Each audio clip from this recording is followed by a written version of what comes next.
Hello and welcome to 𝐿𝐭𝐴𝐵𝐴 Serie A Matchday 16. We have another leader. I lost the count in Serie A. Now is Atalanta. They beat Milan and they are top of the table after Lazio defeated Napoli again. Leo Bachanian, hello. Hello, Edu. How are you? Yes, and now we are looking forward to an amazing Lazio Inter that will be on Monday on this match day 16. But as you said, many changes at the top of the table during the season already.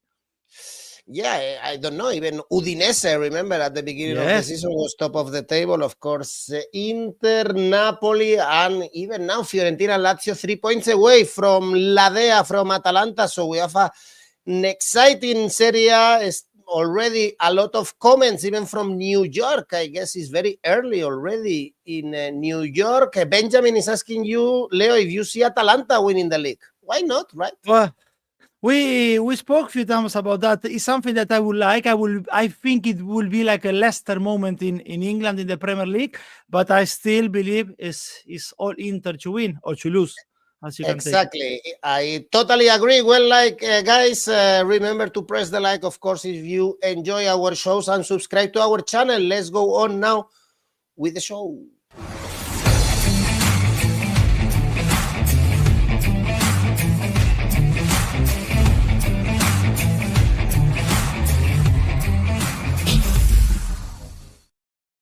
Well, early morning in New York, dinner time in Korea. I hope you enjoy some barbecue, some kimchi. Also in Uganda is morning, also in Bulgaria, so all over the world. We have comments to enjoy our Serie A show. Leo, let's start with Empoli, Torino. And we mentioned in our previous show that it was a bargain, the odds that we had for Empoli to beat Verona, and it was 4-1. So Empoli is really on fire. They even knocked out Fiorentina in the Coppa. Exactly. And Fiorentina were doing great in Coppa in recent years. And we saw this game already in Coppa Italia, and Empoli won and beat Torino in Coppa Italia. So they are doing an amazing season, only one defeat in the last 6 games. It looks like a good bet going for Empoli somehow in this game. Yes, to be honest, what a week for Empoli.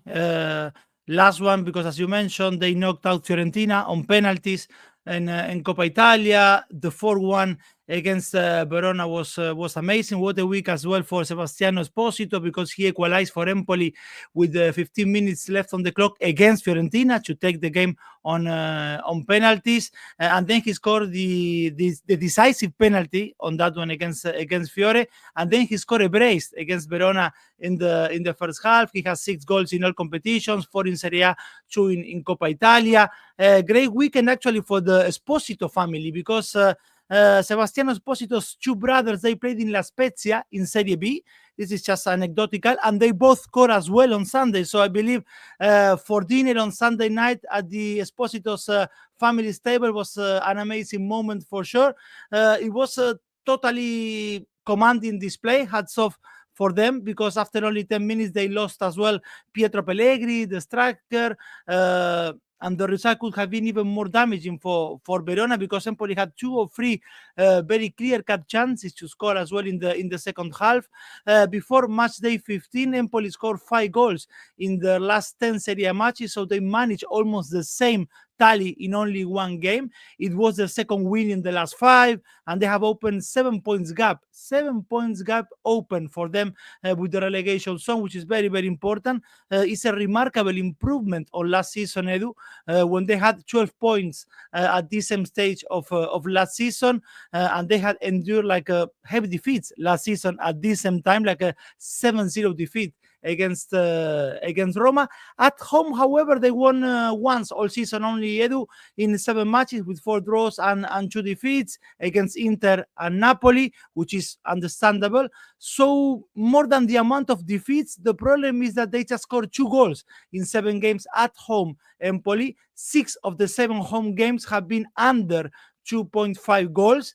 3 of the 4 draws they had at home for Empoli, they've been 0-0, and the only game both teams to score for Empoli at home was the last one, 1-1 with Udinese. But anyway, Torino arrives at the back of a goalless draw with Genoa. This is a challenging period for Torino. They earned only 5 points in the last 10 league games, 7 defeats included. So with Empoli struggling to score at home, with Torino struggling to score anywhere, there is no wonder that the odds on under 2.5 Edu are very low, 1.47 last time I checked. So I agree, yes, with Empoli as being the favorite. So I will give you my take, which I believe is likely to happen. Double chance Empoli, we are saying favorite here. Double chance Empoli combined with goals under 2.5. These two brings the odds up to 1.95. All right, we all see value on Empoli, draw no bet for BAM, double chance for Benjamin, Asian handicap minus 0.25 for Laszlo.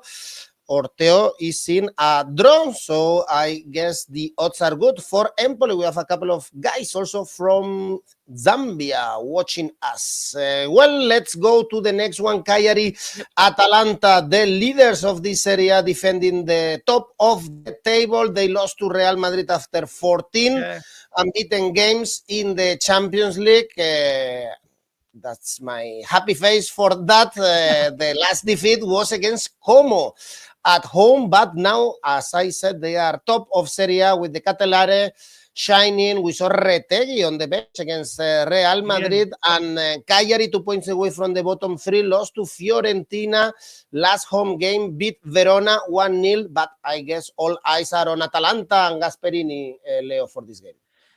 Yes, absolutely. And to be honest, as much as Matteo Retegui is the 𝐿𝐿𝐴 for Atalanta this season in Serie A, he missed a penalty against Arsenal, and then he missed the rebound, and he missed an incredible chance against Real Madrid to make it 3-3 in the last second of the game. But anyway, what they have achieved so far, Atalanta, this season is amazing. 9 consecutive wins in Serie A so far. Never in their history, Atalanta, never in their history, I say it again, Atalanta has been at the top of the Serie A table after 15 rounds. They won against Milan with Gasperini being brave to make tough decisions, like leaving Matteo Retegui in the bench, and he started with the 𝐾𝐿𝐴 and 𝐿𝐿𝐴 in front of Pasalic, the same formation that Gasperini used against Real Madrid. The 𝐾𝐿𝐴 is doing great, to be honest, and against his old club as well. He punished them like last season when Atalanta won 3-2 and he had an assist.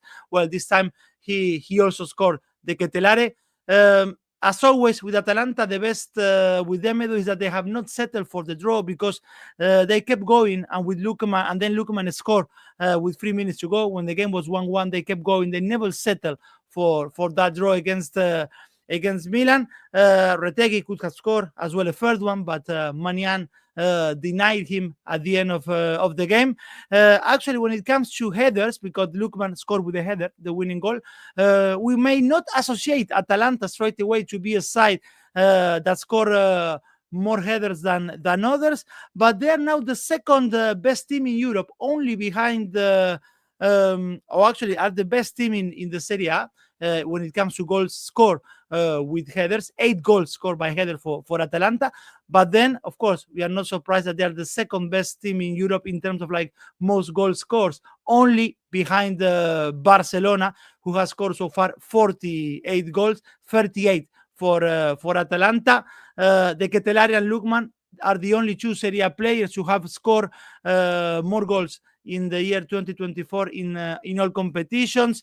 Only Mo Salah and Cole Palmer have scored more or assist more than them in this year. Now they travel to Sardinia to face a Cagliari side that have collected 5 points from the last 12, which is not bad. The last time at home was a 1-0 win over Verona. Cagliari's home record is not bad. They are 11th in that table with 2 wins and 3 draws in 8 games. Napoli visited them early in the season and finished with a 4-0 defeat. With Milan a month ago, we had a 3-3 with Cagliari equalizing at the end. So I'm surprised that the starting odds on Atalanta are relatively high and 1.6. Might take here Atalanta to win and goals over 1.5, also 1.92.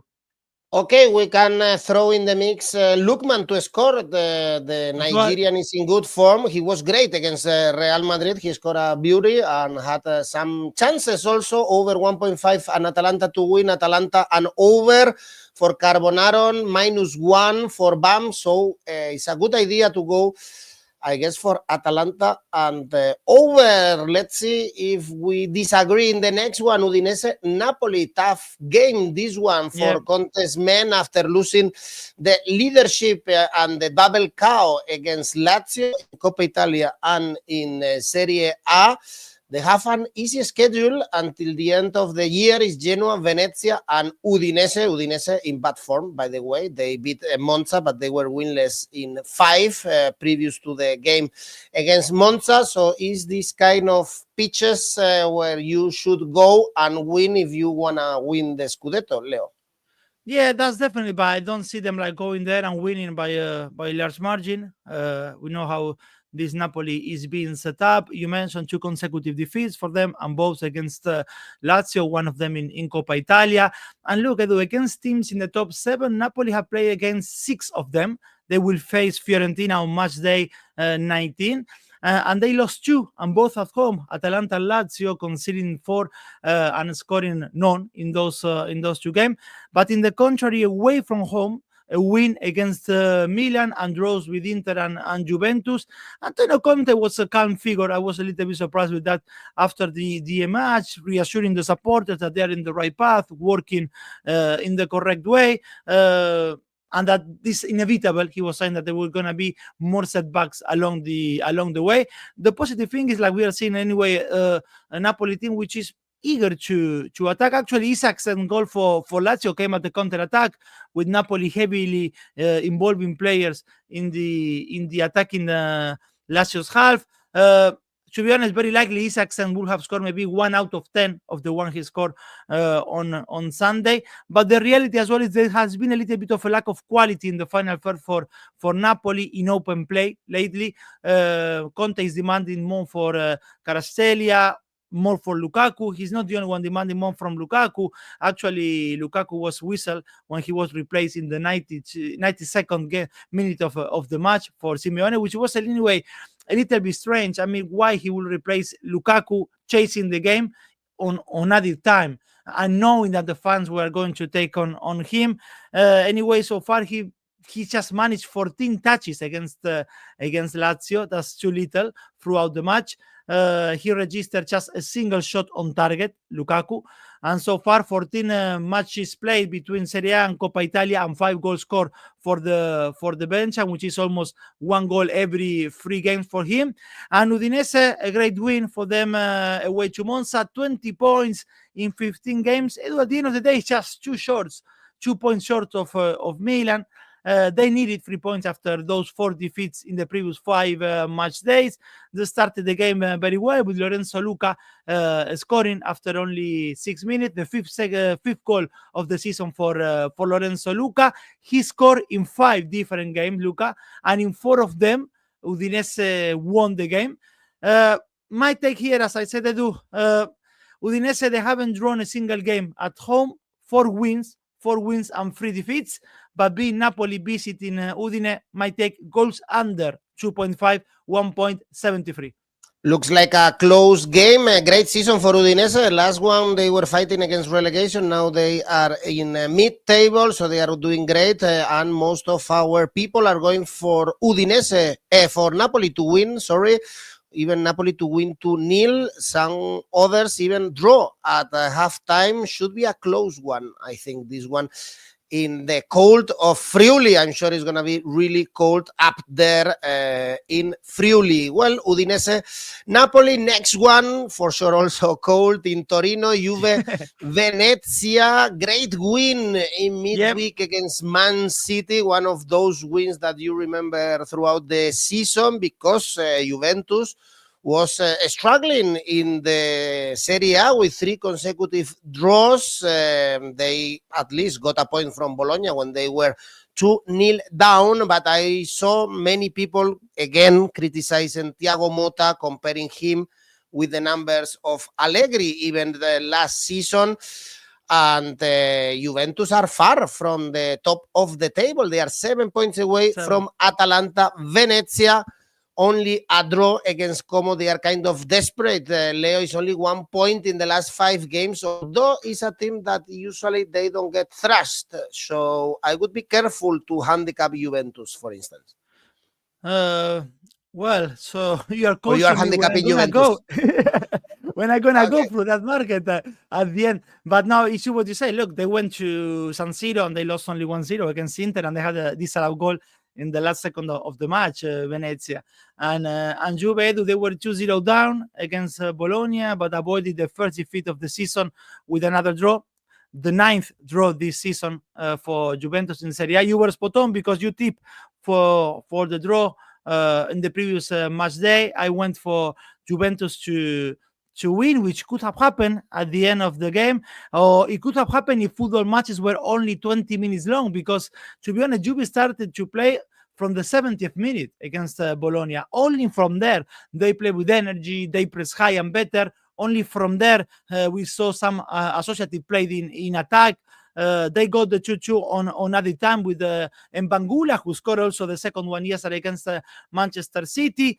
His second goal of the season in Serie A. The one from yesterday in Champions League was in total then the third goal of the season for him. And he's someone, 𝗵𝗵𝗀𝗀, who people in Italy are saying that he may be traded in January for Juventus to get some money and maybe going for a different striker or for a defender, which they would need, because in the first 8 matches they conceded only once, in that 1-1 in Turin against Cagliari. But in the following 7 games they conceded 9, although it's true 4 of those 9 goals they conceded in the last 7 match days have been against Inter in one game in San Siro in the 4-4. To go out for a center back next month to replace Bremer is one of the most important tasks for Motta, I believe. Kalulu, made a mistake in the first goal against Bologna. In the second goal, he also misread the action when trying to anticipate something that's happened as well against Lecce with Kalulu. Then in attack, 𝗵𝗶𝗆, who was back against Bologna and yesterday as well, scoring against Manchester City. But the team was over-reliant on Francisco Conceição playing 1v1s against defenders. 𝐿𝐵𝗵𝗆 scored his first goal of the season for Juve against Bologna. But he got some applause, which is good for him, because I talk on previous shows of 𝐿𝐵𝗵𝗆 having not been settled very well so far in Juventus, but the last 20 minutes from him and from the team were good against Bologna. Motta is not going to be in the bench against Venezia. He saw a red card against Bologna. He's counting with some players back from injury like McKennie and Douglas Luiz, who they both came in against City last night. So I can see Douglas Luiz alongside Locatelli in the double pivot, and maybe McKennie instead of 𝗿𝗏 playing behind the strikers and 𝐿𝐵𝗵𝗆 on the left. Venezia bottom of the table. The draw with 𝐭𝐿𝐵 stop at least the round of 4 consecutive defeats. They could have won it with Caviglia's goal 3 minutes before the end, but it was disallowed because of the VAR. Away from home, Venezia has 3 goals only to his name in 13 matches. So let's see, Edu, 6 defeats and 2 draws for Venezia, and the first away win won't come, I believe, in Turin. My take here, yes, I will be going the Asian handicap market. Juventus Asian handicap minus 1.5, odds of 2.1. All right, well, it's not a lot. Your Asian handicap, correct score 2-0. Nagy is telling us could be Benjamin straight win for Juve. Venezia is the worst away team in the league with only 2 points. Vlahovic, who scored in midweek, also to score anytime, could be a good option. Let's go for the games we have on Sunday. Lecce, Monza is the first one. Lecce still out of the relegation zone, only 1 point away. Monza 10 points, penultimate in the standings, so this is a relegation 6-pointer. Remember always, Lecce, low-scoring team. They usually get good results in the head-to-head against the teams that are also battling against relegation. And this month I keep saying that I don't see them going down to Serie B, Leo, but they just don't win. It's only 1 win this season. Yes, and maybe I shouldn't be surprised anymore that they they cannot find the win at home, Monza. That's the case for them. They both lost on Matchday 15, Lecce and Monza. Lecce's trip to the capital was always going to be more difficult for them, and it ended 4-1 against Roma. And it could have been even bigger because Roma played a very good second half. Monza conceded early against Udinese, and from there they struggled to create chances to score. It wasn't until the second half that they equalized, but then again they conceded at the break, and they had chances to make it 2-2 when they were pushing for the draw, but in the end it didn't work for Alessandro Nesta's team. Nesta is also under pressure. He needed to defend Daniel Mandini, the young striker who was whistled by the Monza fans. I mean, they tried. Look, they had like 27 shots on the game against Udinese, between block shots on targets, and shots on target, which were only 4 of those 27 attempts for Monza. Away from home, they drew 4. They won their only game of the season away from home, and just 2 defeats for Monza in that condition. Now comes this trip to Puglia with Lecce, that has 13 points after a home resurrection lately, especially with 2 wins, 3 draws, and 1 defeat in the last 6 at the Villa del Mare. The last time at home it was a 1-1 with Juventus. With Roma, Giampaolo tested his first defeat as Lecce's manager. We have big odds, Edu, on Lecce and on Monza for this match day, but I'm settling for a draw here. My take here is Lecce Monza draw 3.1. Tom Rennie would say screams draw in this game, and Dejan is going for a draw, Leonard for a draw, Theo for a draw, 1-1 correct score. Also Benjamin, both teams to score. It smells like a 1-1 miles away in this game at the Via del Mare. Let's go to the north. Bologna, Fiorentina. Bologna draw in the Champions League, also draw against Juve. Only 1 defeat in the last 12 Serie A games was against Lazio. But this Fiori is still in really good shape, even if they were knocked out from the Coppa. They bounced back against Cagliari with Cataldi scoring. So it's 8 consecutive wins in Serie A. I wouldn't be surprised also to see a draw in this game, to be honest. And well, I'm still seeing Fiorentina here, Edu, as the candidate to take the 3 points. Anyway, I'm not going to go 𝐿1 or 𝐿2, but yes, a draw could be. I mean, because Bologna level has been going upward, to be honest, with the season, and they also managed a 1-1 at home, Bologna against Atalanta during this season. As you said, 8 consecutive wins for Fiorentina, 3 points behind the Atalanta, with the game in hand, which could take them to the top. This time was not 𝐬𝐭𝐴 the one who gave them the 3 points, but was Danilo Cataldi, the central midfielder, who scored the winning goal. The first 10 minutes, Fiorentina did not let Cagliari breathe, to be honest, Edu. They attack, and they had almost like 3 or 4 chances to score in only the first 10 minutes of the game. The first half in general was good for Fiorentina. They should have put the game to bed. In the second half, things were a bit different. They did not suffer at all. I can't remember David De Gea making any special saves, to be honest, but also they did not create too much in attack. To find a winning run like this for Fiorentina, you need to go back to the 1960s. The defensive work of Fiorentina is very good as well, Edu. 10 goals conceded, same as Juventus, with 4 clean sheets in the last 5 games and 7 overall this season in Serie A. Anyway, Raffaele Palladino said that he prefers scoring more goals rather than relying on 1-0 wins. This Bologna is going to be tough for them. They were very disappointed with that 2-2 that I said before against Juve on match day 15. Actually, Vincenzo Italiano was very frustrated after the game. For him, they've thrown away 2 points. The Argentinian winger Benjamin Dominguez, he had his first start of the season and he looked very good. He's only 21 years old. Let's see, he's not a Vinicius type, not at all, but keep an eye on him because he's a very good player, the ex-Gimnasia de la Plata winger. This Bologna is now scoring, something they were struggling at the start of the season. 9 goals in the last 3 games in all competition for Bologna, when you add Champions League as well. They have won 4 and drew 2 of the last 6 Serie A matches, won 4 and drew 2 of the last 6 Bologna. So definitely in a good moment. My tip here, Edu, as I said, I'm not going 𝑋1, 𝑋2. Both seem to score, yes, 1.86. Okay, double chance for Fiorentina that someone is saying, like Dejan easy money is 1.5. Indeed, the odds are very good for a double chance for Fiorentina, kind of a safe bet. A lot of draws this season for Bologna, so be aware of the draw for this game. Some people go for the over, some people go for the under. For this one, anyway, it's a great game, not far from Bologna. We have Parma, Verona. We keep saying Verona looks a Serie B team. They are not reacting. Last season they were very close to go to Serie B. They started well the season, but the summer was bad, and 4 consecutive defeats now for them. 7 defeats in the last 8 games. Last time I checked, Leo, Paolo Zanetti was still the manager, but probably he can be sacked very soon. And Parma, newly promoted team, but we like them very much with this young team with a lot of scoring abilities. So I guess we should stay away from Verona, that's for sure.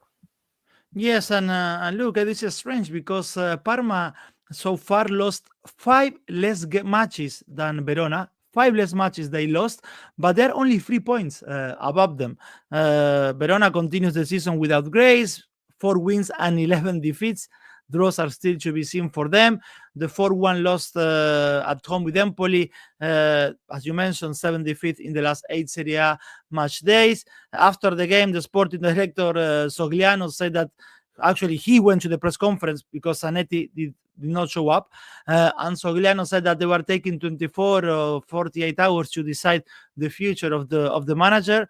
Maybe the clock in Verona is different to the one we both have, or it's a sandwich or something, because they still haven't taken any decisions up to the moment we are doing this live show. Verona, second worst defensive record in Europe, top 5 leagues, conceding an average of 2.46 goals per game. Only Wolverhampton in the Premier League have conceded more than Verona's 37 goals. Away from home, 1 win and 6 defeats for them. Parma must be relieved, to be honest, that there is not a top 4 team on the weekend, because they played Atalanta, Lazio, and Inter consecutively, and all games finished with the same result, 3-1. 2 of them were defeats, and the other one was a win against Lazio. Against Inter, they did not have the luck they had with Lazio, because I explained that with Lazio, even though they won, they were a bit lucky with some mistake from Lazio, providing 2 of the goals for Parma. I'm going quick on this one, Edu. Parma to win with odds of 1.86 is good enough for me. Parma to win, 1.86. Totally agree. Also, Benjamin, Parma to win. Dejan, Parma in good form. Parma to win over 1.5 goals. This could be a good idea also from 𝗵𝐻𝐿. So it should be a win for Parma. Next one, Como Roma, still to be seen, the first away win for the giallorossi, but to be honest, Leo, I expect them to win here. The odds are very good, 2.4. They are improving under Professor Ranieri. He got the first win over Lecce. They had a really tough schedule in the first games against Napoli, against Atalanta, against Tottenham in the Europa League. But now I guess they should beat Como. Be careful with the X. We saw Zaniolo scoring against Roma, and last week Belotti scored finally for Como. It's 3 draws in the last 4 games for Como. Yes, we'll see if again the 𝐿 materializes on Sunday with Como and Roma. But to be honest, the odds on Roma are there to take. Absolutely. I will explain you my take in a minute, but the odds on Roma to win away, the first away win of the season, are very good. And they were very good to win after 4 consecutive defeats against Lecce, Edu, at home in the capital, in the Olimpico. Actually, the 4-1 fell a little bit short of all the chances they created. 𝗀𝗵𝗍 out because of sickness, so Ranieri chose to use Dybala as a false 9, and it paid off. Firstly, because you had Dybala playing more centrally, and also because every time he was dropping, that something that he usually does, Saelemaekers or El Shaarawy were arriving to the box from behind. Ranieri said before the game that he was not happy with Dybala's intensity, but that a player with his quality is not going to lose a place in his team. But I was surprised to see that quote from Ranieri. Anyway, Dybala looked a little bit livelier, but at the end of the day, when you ask or demand intensity from Dybala, is not something you're gonna get, or not, you're not gonna get that every single week. And we are talking about someone who is struggling with injuries most of the time, and someone who is at the end of the day 31 years old. So intensity is not his biggest trait. He's anyway about to renew his contract. It's not going to be an automatic renewal because Dybala is approaching, even though he has all these many injuries, he's approaching the mark of 50% of games played in 3 years for Roma. So we might see Dybala staying for another year in Roma. But I think that the most outstanding player so far for them, and also for Ranieri so far, is 𝗵𝐾𝐿, I'm sorry, the midfielder. A good partnership with Paredes there at the midfield, the ex-Borussia Mönchengladbach midfielder, who they bought it for 18 million, and if someone comes for him in the summer, for sure they're gonna double that money they pay for him. The winless run now for Como went up to 9 games, Edu, with 4 draws and 5 defeats. The odds for Roma are fantastic, considering they have no wins away this season, and they have scored 5 goals in 7 matches in that condition. Take Roma to win 2.4, perfect, go for that. I will take that, but I'm gonna add as well the goals market. For me, Roma to win and goals over 1.5 in the game takes the odds to 3.2. Como is a high scoring team. Yep. Indeed, Nag is going for Roma. It's a handicap -1 in this case, and Dejan is gonna wait for Roma Braga. We have our tips also of the Europa League. We have an Europa League show. If you haven't watched it, we analyzed this Roma Braga that we are gonna see tonight. Then we have Milan Genoa. Again, this strange season for Milan, a team that cannot be trusted. Lost to Atalanta 2-1, struggle to beat Red Star in the Champions League, but they are doing a good Champions League campaign. At home, they only lost to Napoli. So I guess it should be a win. The odds are very low. Genoa, Leo, 3 points above relegation, and they are in good form, 5 games undefeated. Yes, Patrick Vieira haven't tested defeat yet as a manager of Genoa. Milan won yesterday on Champions League 2-1 against Red Star Belgrade, maybe by smaller margin than we may have thought. And they arrived in Serie A at the back of that defeat against Atalanta last Friday. 12 points behind, actually, Atalanta, and 8 points behind the top 4, which is their only realistic fight this season. We have been talking of how consistently inconsistent they are. Milan, within the campaign so far, Milan had odd results, because like losing to Parma or drawing to Cagliari, but the most damaging for them and Fonseca has been the form, I believe, against the teams in the top 8 of the table, because Milan lost to Atalanta, Napoli and Fiorentina, and drew with Juventus and Lazio, and won only 1, which was the derby against Inter, against teams in the top 8, as I was saying. In 5 of the 6 games they play so far against top 8 teams, the Rossoneri have conceded 2 goals. Some will say this is down to the fact Fonseca has rotated the defense very often. Across the 6 games against the top 8, Milan had 4 different combinations of center backs. That does not help when it comes to conceding goals. With Atalanta, after Morata scored, it was clear for me that Milan was settling for the draw, Edu. They didn't push for the win. And also then you have the stat that shows that Milan, when they create chances, they are not taking them, because so far they have unexpected goals negative in the season, whereas, for example, Atalanta has positive expected goals. Actually, they have scored 9 more goals that they should have had in terms of like the quality of the chances they created. For example, Tammy Abraham has 2 goals, but he should have scored 4 in terms of the expected goals. Rafael de Leao, another one on a negative output. Leo scoring yesterday in Champions League. Does this mean that I believe they're going to have troubles against Genoa? No, not at all. Although, as you said, Genoa is enjoying a good run, 5 games undefeated with 2 wins and 3 draws. Look, I do my take here. Milan to win at halftime. Milan to win at full time. Odds of 1.95, which is not bad.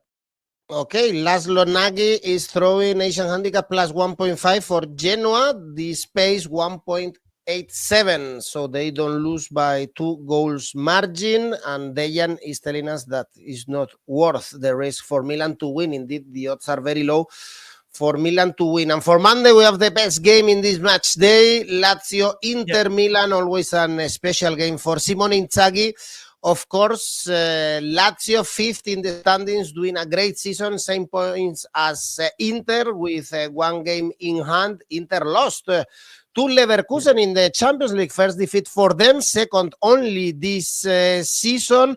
In Serie A, 7 wins and 2 draws in the last 9 games, but we saw against Napoli how good these Lazio are, Leo. They are also the best home team in Serie A with 6 wins and 1 draw. So this is a great game, and I don't know where to go, to be honest, with this 1x2.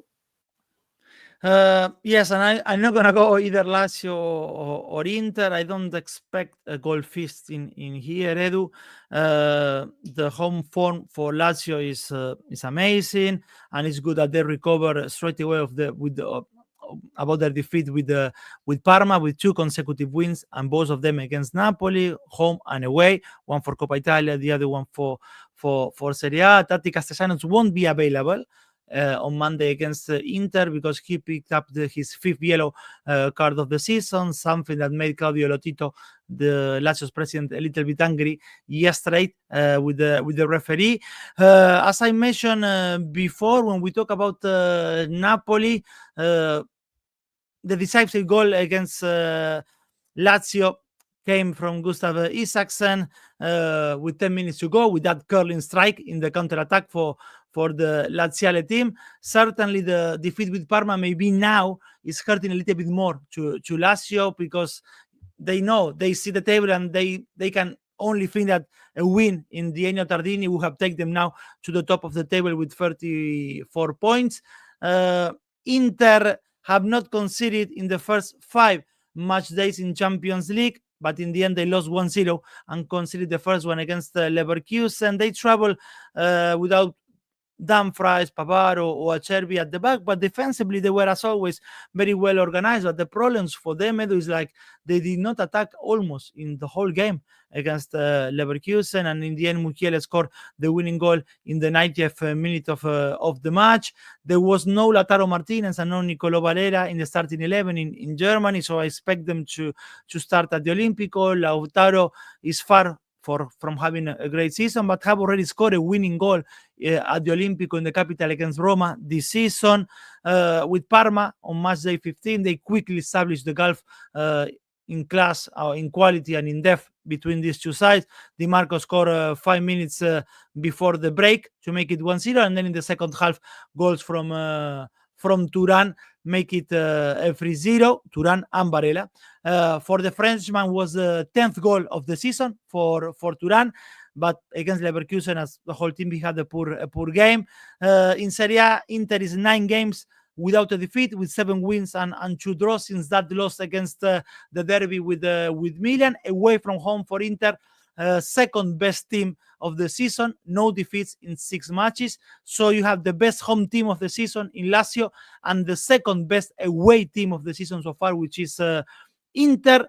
That's why my take a look at the double chance for Lazio is hovering around 1.7, which could be an option actually. And again, they are the best home team of the season so far. But my take is going to be the goals market under. Goals under 2.5, 1.98. Okay, we have Mustafa going for Inter to score in the first half. Penalty and red card for Laszlo. I'm sure this pays a lot. Actually, both teams to score. Carbonaron Going for Inter, draw no bet in this case. Well, the odds are massive. Also, we have a great game tonight, Lazio Ajax in the Europa League. So massive game for Lazio, although they are doing great in the Europa League. So perhaps they can rest some players if needed to this game. But still, of course, this game to be played on Monday. They have time to recover. Well, great game to finish this Serie A video. Guys, remember that we have tipster competitions going on, as we can see now on the screen, for monthly, for yearly competitions, and also NBA and NFL, Premier League, so plenty of them. And also, you can create your own custom competitions now with rivals. There you go. It's very easy. And we have plenty of competitions right now. Let me know if you've tried them yet, or perhaps not.